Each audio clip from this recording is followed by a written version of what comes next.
In the slave markets of Damascus, a small child stood with piercing blue eyes and a strange white speck in one of them. He was sold as a slave for only 800 dirhams, then returned by his buyer due to the defect in his eye. No one could have imagined that this rejected slave would one day become the ferocious lion who would erase empires from the map of the world. He is Rukn al-Din Baibars, the man who never knew defeat, the hero who stood alone against the Mongol hurricane that leveled Baghdad, and the commander who uprooted the final vestiges of the Crusaders from the east. A man whose life story was written in blood and sweat, rising from the depths of slavery to the pinnacle of the throne. Baibars' journey began as a Mamluk soldier in the army of Sultan al-Salih Ayyub. There, in the brutal training camps, his extraordinary military talent was forged. He was no ordinary soldier.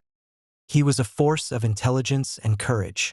In the Battle of Mansurah, while King Louis IX of France believed Egypt had fallen, Baibars was the true architect of victory.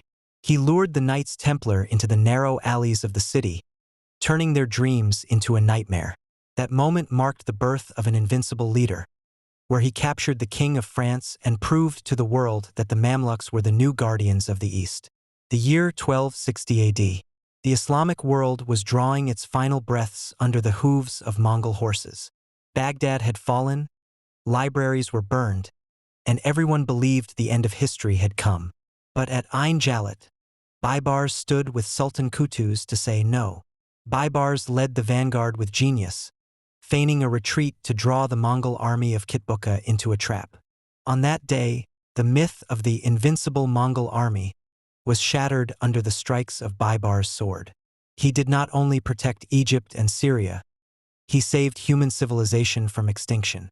After Qutuz, Baibars ascended the throne, beginning the era of the Great Mamluk Empire. Baibars never rested.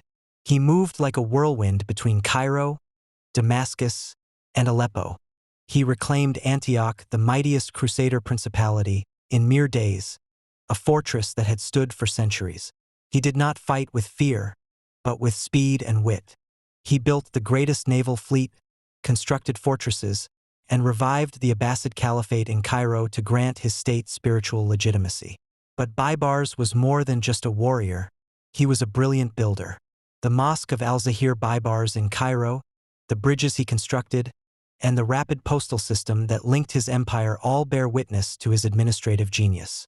He was titled Abu al-Futuh, father of conquests, for he left no invader's fortress standing and reclaimed every stolen land.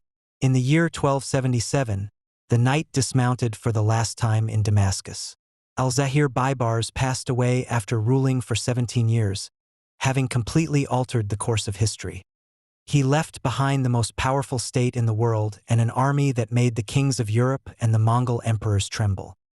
He was buried in the Zahiriya Library in Damascus, the very city where he was once bought as a slave, resting as its greatest sultan.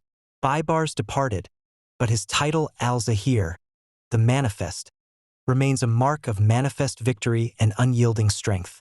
He is the slave who liberated the nation, the lion who purified the land, and the legend that will be told as long as there is an honorable soul who refuses to break.